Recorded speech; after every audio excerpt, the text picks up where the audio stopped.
Imagine a town gripped by fear under the iron fist of a ruthless motorcycle gang. An ex-cop driven by a relentless thirst for revenge. His idyllic family life was shattered when masked assailants brutally murdered his wife and son. Now, a relentless hunter.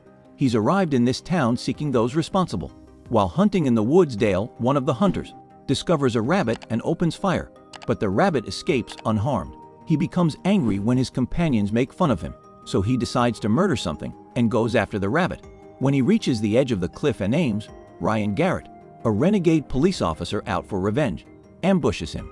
When the guy eventually recalls his wife Marianne, Ryan throws him down the cliff and into death. Ryan first asks the man whether he remembers his wife.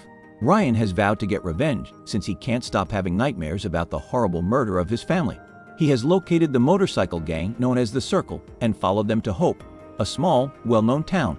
He then enters a store to get directions to the closest hotel. Tell him to go ask Darcy.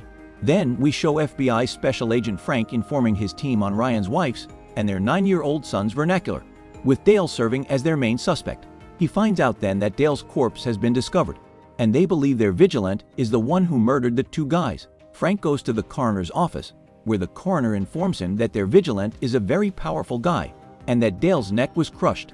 Ryan speeds through the town, stopping at a pub where the group often congregates. After arriving at the hotel, he greets Darcy, makes the payment for a 2-night stay, and goes to his room. A gangster is ready to murder a stray dog at the gang's pub when Ryan quickly disarms him, knocks him up, and puts his own pistol to his head. Despite this, Ryan chooses not to kill the guy. He asks himself what type of guy would assault one of his own as the other gang members follow Drake out of the club at that same moment. Ryan says he knows his name and asks how long he should wait on him, but he is in a rush and decides to deal with him later. However, Drake and his men ignore the peril they are in as they chuckle and turn to leave. Ryan meets Darcy on the porch the next day, and she tells him that her late husband was a gearhead. While expressing her curiosity and understanding about his '68 GTX, he admits that he doesn't do either when she offers him a drink and a cigarette. When she expresses curiosity in his profession, Ryan swerves by joke telling her that he is a jockey.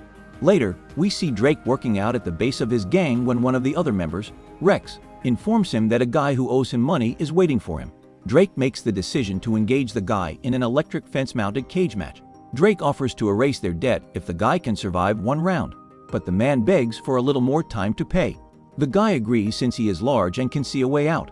Drake parries his strikes before stomping on his nuts as he attacks. The guy is then dropped by Drake after he has started to bash him down and bang his head on the fence. After determining that the individual has paid his obligation, Drake gives Rex the task of monitoring their drug lab, since he believes their supplier is raiding their supply. Ryan is waiting for Rex when he arrives to the drug home. He goes inside to see the dealer, who has obviously been dozing off. When he tells Rex that Ryan is sleeping at Darcy's hotel, Rex starts to hatch a scheme. That evening, just as Darcy is ready to shut down, Rex storms in.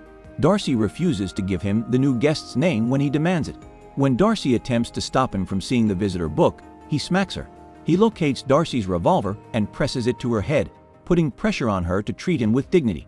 When he learns Ryan's identity, Ryan ambushes him out of the blue. Ryan is unaware of the fact that Rex is really Drake's brother, but Darcy still expresses gratitude, scared and believing Ryan is coming for Darcy. Rex wakes up tied to the bonnet of Ryan's vehicle. Rex exclaims that he was cleared of the killings, but not by Ryan, as his memory instantly returns to normal. Rex, running out of choices, warns that Drake will track him down and murder him, but Ryan bites his tongue. Ryan is aware of Rex's cunning tactics and his predation of young females. Ryan then starts the vehicle, sending it flying into a structure and igniting a huge explosion. What was inside the vehicle? Launching gas. Drake feels uneasy when he wakes up, and his cheeks are not exempt either. When he arrives at his gang's hideout, they inform him about his brother. After that, the biker gang leaves. Then Ryan appears inside the confessional of a church. He remembers the masked guys returning from his nightmares, followed by his wife. Drake is furious as he gets to the collision site. Drake meets the sheriff as the police arrive, and the sheriff begs him not to destroy the town. Drake gives his brother gun salutes and returns to his soldiers after threatening to do precisely that. When Darcy hears someone at her door, she is prepared with her pistol this time, but it's Ryan. Somehow, Darcy is aware that Ryan murdered Rex, and he gives him the warning to leave before things get hot. She tells him that Drake has complete authority over the town and all of its citizens, including the police. She continues by saying that her late husband attempted to bring the two of them home, but the motorcycle gang murdered him. She first thought he should simply leave everything alone and leave town so as not to bother her, but after seeing how alone she is, she changes her mind and tells him to remain. The next day, when Darcy is out shopping, a deputy approaches her and inquires about Ryan. She informs him that she doesn't know much about him since he doesn't speak much. When Agent Frank learns of Rex's death, he notes that Rex was an abuser with a similar method of operation as Dale. They learn that Rex is the brother of Drake and that he is on the ATF's most wanted list. Since the bikers won't let their vigilante leave the town, Frank thinks he's departed. When Darcy stops over to offer Ryan coffee, Ryan is kept waiting in his room. Even after finding out that there may be up to 30 motorcyclists in the town at once, he seems unfazed. He tells her he's going to be leaving shortly when she notices his packed luggage. He agrees to spend another night when she offers to prepare him supper. While Kirby, the shop attendant, is tinkering with his vehicle, Drake's men attack him and force him to come speak to Drake. When Kirby is taken before the boss, the latter assumes he knows all that happens in the town and wants to know what he knows about the murder of Rex. In the unlikely event that Ryan is an undercover federal agent, Drake wants a report on every action taken by Ryan. After learning that Ryan is a former Dallas police officer with a distinguished career, the officers back at the station question why he is in Hope. Ryan watches indiscreetly as Drake's men move a consignment of nose candy the next day. When the last truck breaks a tire and has to halt, the procession of trucks leaves. Ryan ambushes the driver as he comes outside to fix the tire and orders him to walk. As he looks over the truck's cargo, he discovers that it is full with nose candy. Then, ready for what is about to happen, he pours gasoline on the vehicle and leaves as it explodes. When Drake learns that his vehicle has been taken over, nobody knows who the assailant is. While Kirby is fixing Ryan's automobile, he notices news articles about a family who died. Kirby hides his activities as Ryan walks over, and the two go inside. When Ryan questions him about the Circle Club, Kirby says it's where he runs his drug and gun operations. Drake also conducts business out of an ancient, deserted ship that serves as a second office. Kirby is later confronted by Ryan for searching his vehicle, and after realizing he's been exposed, Kirby admits that Drake had him inform on Ryan.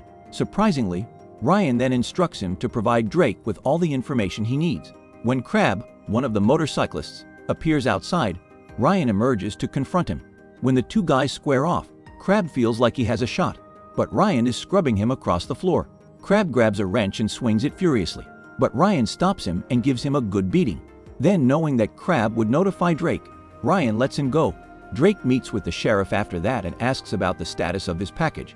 The sheriff begins disclosing details about Ryan after denying any participation. Drake gives him his money, instructs him to do nothing, and gives the sheriff the command to keep all law enforcement out of the community. As Ryan passes the boatyard, he witnesses the gang transporting merchandise, including an armory of guns, and he is struck by another flashback involving his murdered family. The deputy sheriff shows up at that moment and notices his pistols. Ryan asks openly whether he will be imprisoned, but the deputy tells him not to move on Drake because he anticipates an assault since he knows what Ryan's purpose is. Although he needs some time to assemble other deputies who are not employed by Drake, the deputy wants to take part in eliminating Drake and his guys. When Ryan asks whether he is a nice guy, the deputy responds that he is making an effort. Ryan is running late for supper when he gets to Darcy. When she questions him about his family, Ryan at first stays silent. After a long time, he pours himself a drink and informs her his family was executed. His department was instrumental in ending the biker turf conflict. As all is going on, Kirby is in his garage when he becomes uneasy and grabs his revolver. When other motorcyclists attack him, he makes the mistake of falling asleep once again. Drake is leading them after learning that he assisted Ryan. Kirby begs to be spared, but Drake starts by telling him about his incarceration.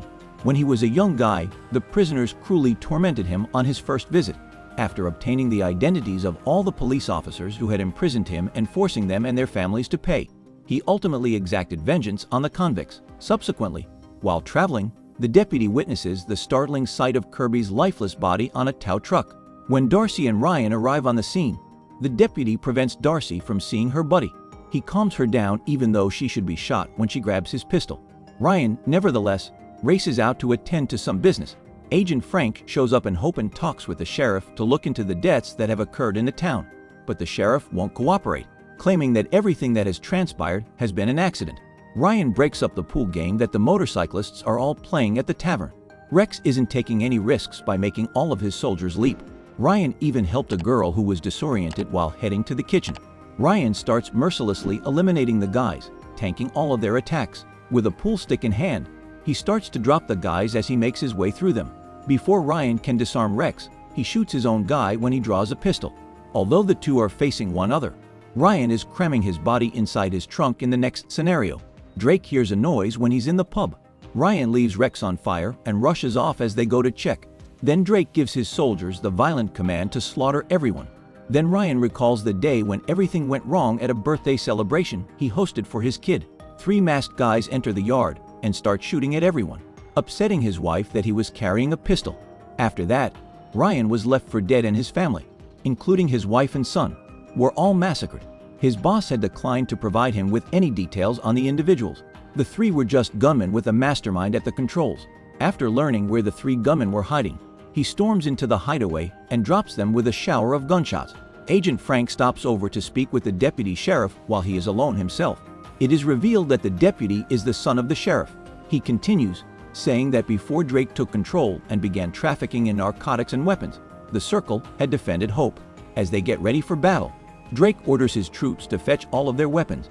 Once again alone at home, Darcy hears a commotion and rushes outside to fetch her revolver as gang members round the hotel. They both take shelter as Ryan approaches her.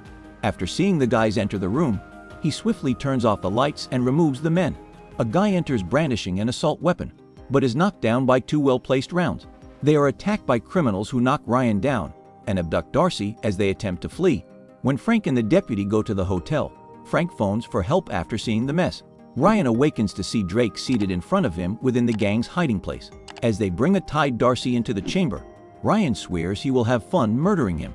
Drake informs them they have a score to settle before leaving one guy with Ryan, who punches Ryan in the hand once the gangster realizes that Ryan is the one who kicked his ass first. Making fun of the situation Ryan is in now, he grabs a knife and settles down, eager to begin slicing into Ryan. He first intends to take his sweet time with Darcy, but when he tries to cut Ryan, Ryan erupts and knocks him unconscious. While searching for Darcy, Ryan encounters a few males. Before tackling the others, he tosses one out the window. Ryan pushes them off like it's a wrestling match when they attempt to jump him. He takes out a knife and starts chopping down everyone who dares to go forward. Soon, all of the guys are lying at his feet.